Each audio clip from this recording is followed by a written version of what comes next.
আসসালামু আলাইকুম বন্ধুরা, এই যে আমার মাথায় টাকটা পড়ছে না, আমগো টাকের কিন্তু একটা ইতিহাস আছে। কেমন ইতিহাস জানেন?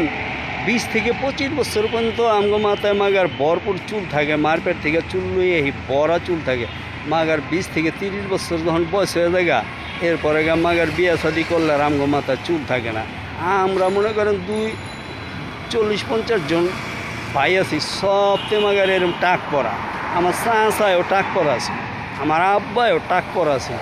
মানে টোটালে কথা আমগো গোষ্ঠীটা হলো টাকের গোষ্ঠী। কেমনি টাক? মানুষের সুখ টাক, আমগো হয়ে গেছে আমাদের দুঃখ টাক।